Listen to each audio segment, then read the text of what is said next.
दी print के YouTube channel को subscribe करें और ताज़ा अपडेट्स पाने के लिए बेल आइकन दबाएं। जंगल राज के युवराज देश को डायरेक्शन दिया, हम लोगों ने अपराध पर नियंत्रण। लालू जी ने सामाजिक न्याय किया। सवाल यह है कि 10 तारीख को नीतीश कुमार गद्दी पर आएंगे या तेजस्वी की सरकार बनेगी। ये सवाल लोगों के जेहन में है और हमारे साथ हैं अब्दुल बारी सिद्दीकी, जो कि दरभंगा की एक विधानसभा है इक्वेटी, वहां से चुनाव लड़ रहे हैं। तो सिद्दीकी साहब से बात करते हैं। सिद्दीकी साहब, इस चुनाव का जो सबसे बड़ा मुद्दा है, तेजस्वी ने कहा है कि लोगों को रोजगार देंगे, 10 लाख लोगों को रोजगार देंगे। नीतीश कुमार कहते हैं कि 10 लाख लोगों को रोजगार देना असंभव है। तो आपको लगता है कि जनता किस डायरेक्शन में जा रही है? आप अगर सत्ता में आएंगे कैसे रोजगार देंगे, या फिर ये सिर्फ लोभ लुभावना वादा है? वो हमें सत्ता सौंप दें और हम जितना का बजट का आकार उनका है, उसी बजट आकार में जो हर साल 30,000 करोड़, 40,000 करोड़, 45,000 करोड़ लैप्स करते रहे हैं, ये उसी पैसा से हम कर देंगे। जनता को आपके वादों पर यकीन हो रहा है? क्योंकि बहुत सारे लोग अभी भी उनको लगता है कि ठीक है, आप अगर आ जाएंगे तो जंगल राज की वापसी आ जाएगी। ये फैक्टर कहीं चुनाव में है? आपको लगता है कि जनता अभी भी डरी हुई है? ऐसा है कि नारा गढ़ने में ये माहिर, झूठ को सच कहने में करने में ये माहिर।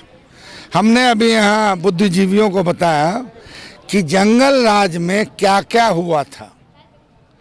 जहाँ बोलते हैं कि शाम में दरवाज़ा बंद हो जाता था, बोलते हैं ये। तो अब हमारी बात पर आप नहीं जाइए।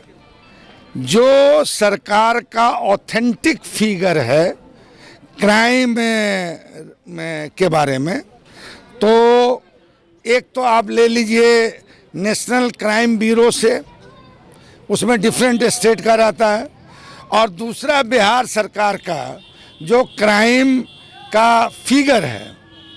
तो उससे आँख खुल जाएगी कि 2005 के बाद इनके राज में इन्हीं की सरकार ने जो सूचना संग्रहण की है, उसमें डकैती बढ़ी है, चोरी बढ़ी है, टोटल कॉग्निजेबल क्राइम बढ़ा है, रेप बढ़ा है, छिनौती बढ़ी है।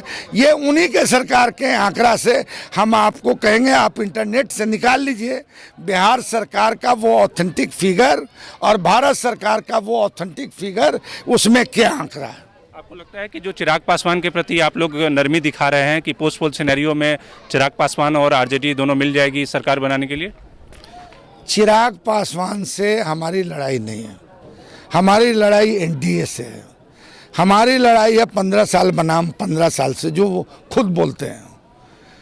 तो अगर कुछ आपने किया तो उसका जस आप लेते हैं, जो आपने नहीं किया उसका अपजस कौन लेगा? ये तो वही लेंगे। मोदी जी बार बार प्रधानमंत्री आके रैलियों में कह रहे हैं कि अगर जनता ने वोट दिया तो ये उस जंगल राज की वापसी हो जाएगी और आप उस डार्क पीरियड को भूले नहीं। देखिए, मुझे अफसोस है कि जिस पार्टी को रिप्रेजेंट करते हैं मोदी जी, उसको रिप्रेजेंट किया करते थे आदरणीय अटल बिहारी वाजपेयी जी। अटल बिहारी वाजपेयी जी की भाषा और अटल बिहारी वाजपेयी जी के प्रति सभी वर्ग के लोगों का प्यार, दोनों में फ़र्क है। देश का प्रधानमंत्री है और उसको इस बात का एहसास होना चाहिए कि वो जो कुछ बोल रहा है तो देश का प्रधानमंत्री बोल रहा है, मगर देश के प्रधानमंत्री की तरह नहीं। वो एक जो चौक चौराहा पर जो आम आदमी बहस करता है, उसकी तरह वो बात रख रहे हैं।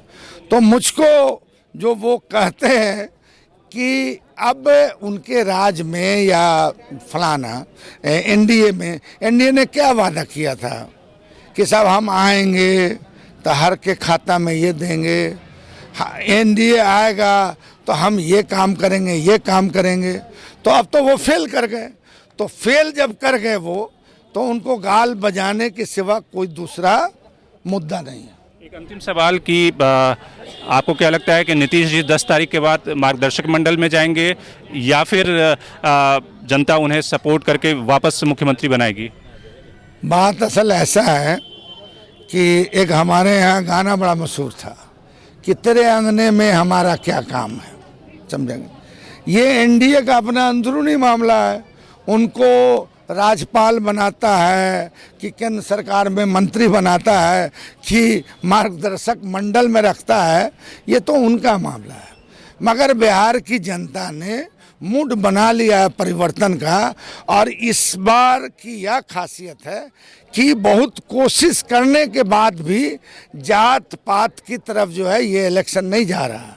और हम लोगों का जो सीट का भी बंटवारा हुआ है उससे भी यह संदेश गया है, जो हमारी पार्टी के बारे में अक्सर लोग कहते थे कि माई माई, मगर हमारे यहाँ ब्राह्मण, हमारे यहाँ राजपूत, हमारे यहाँ भूमियार, हमारे यहाँ आपको जिस जाति को कभी आज़ादी के बाद टिकट नहीं मिला चौपाल, हमारे यहाँ में सारे वर्ग के लोगों को उनका रिप्रेजेंटेशन दिया गया है।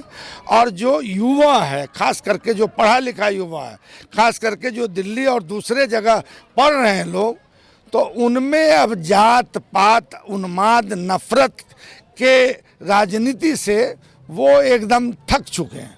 अब वो चाहते हैं प्रेम मोहब्बत की राजनीति, और वही राजनीति चलेगी आगे।